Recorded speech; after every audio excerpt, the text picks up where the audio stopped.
Hey Sean, so I'm sorry this one's giving you so much trouble here. What I'm going to do is I'm going to run through the steps that I did to get your program working on my side and see if that helps, seeing it in a video.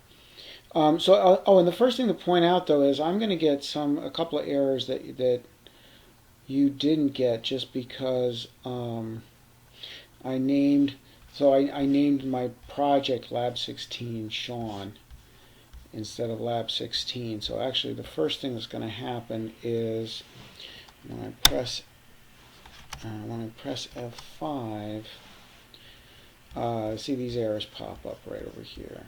So I'm going to say no, I don't want to run, and I'm just going to take a look at these errors. So this one, so like I said, this you're probably not going to get. This is what I'm getting because I named the project Lab16 Sean. So this says the type or namespace game 1 could not be found, and that's just because the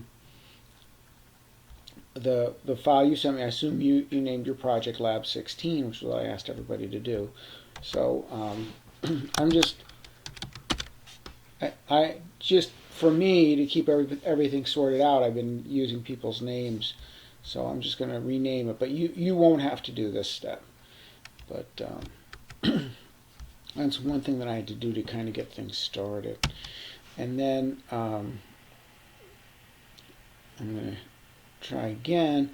And again, this is something that you're not going to get. This is something I got because I named my audio something different. I named it Lab16 Audio.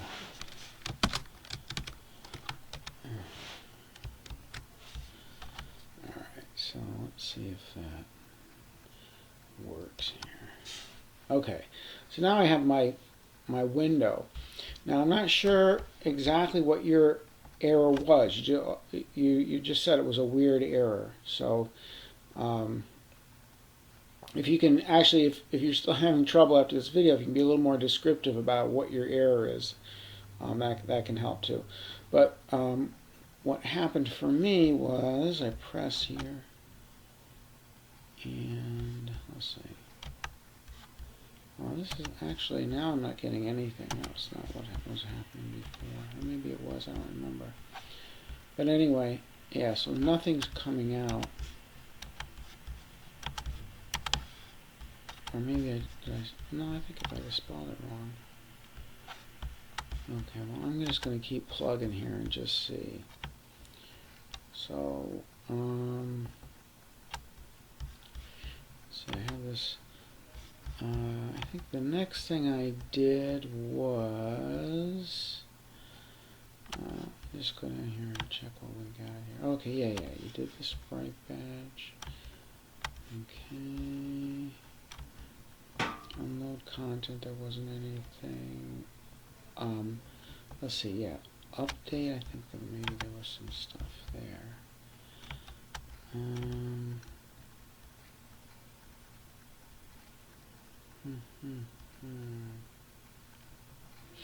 Yeah, here, let's see.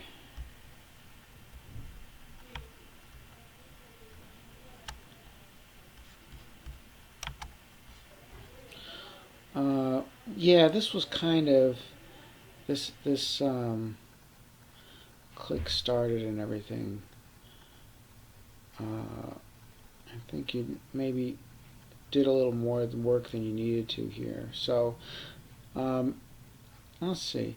Well, the idea here is we can actually, I think if we, oh yeah. Now I remember this now. So one of the issues here is that this click started. Every time you go into update, this click started is going to get set to false. So what you want to do is like set click started to false at the beginning. You know, when you're starting the play, and then change its value conditionally inside of update.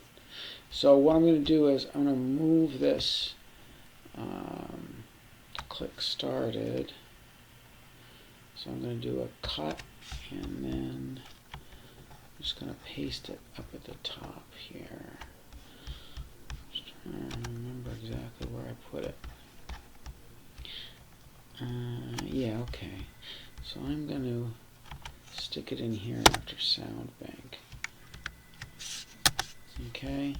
So this way, what happens is now it's initialized before. By putting it in here, we basically set it to false before anything happens, before the game starts up. And then if we go down to update, so now what we can do is we have that click started. And the way I would do this, how are you?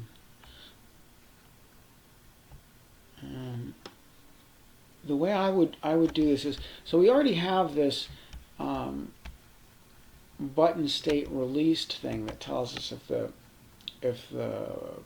button's been released. So really what we want to do is kind of like check to see if the click has started, right? And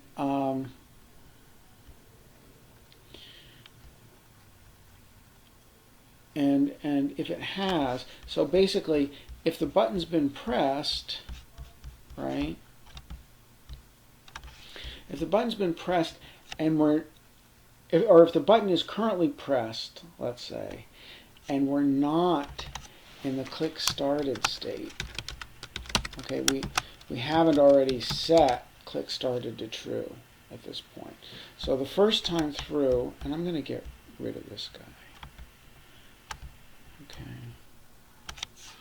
So the first time through, right? The first time through, click started is set to false, right? We initialized it to false up here. So that first time through, the first time we hit update,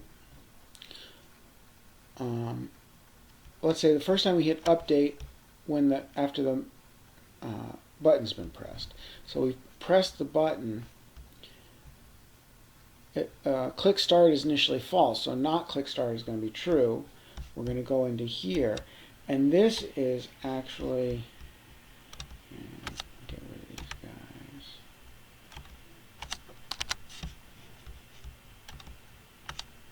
guys. Okay, and this is actually where we want to say, okay, well,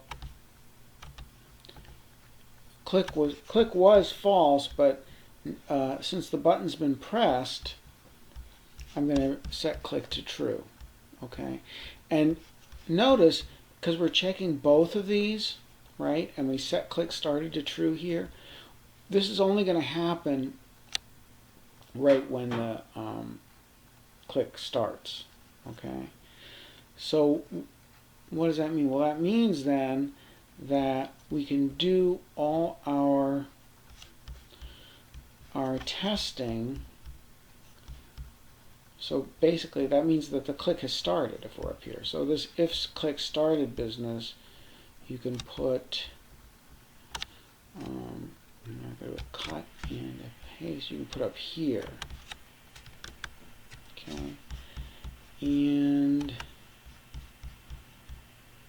then, and if you've made all these changes already, just hang with me, okay? Because I just want to walk through just to make sure that we're, you know, if there's a chance, maybe I'll hit the same error that you hit, you know, as I'm working through this.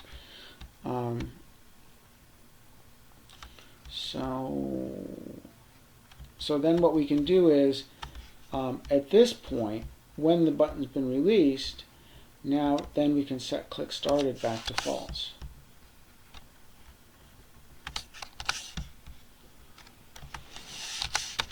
So now we're kind of, we've completed the click. So we go back into that state where we're going to check to see if the mouse is pressed again. Okay. So that's one thing that I did, and then I think I even tried running it at this point, and some weird stuff happened.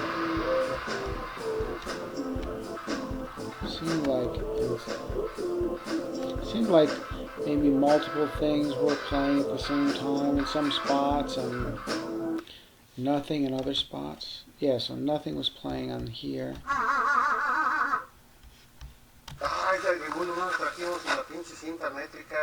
Yeah, and then I think two things were playing here at the same time. So what that was about is the your tests.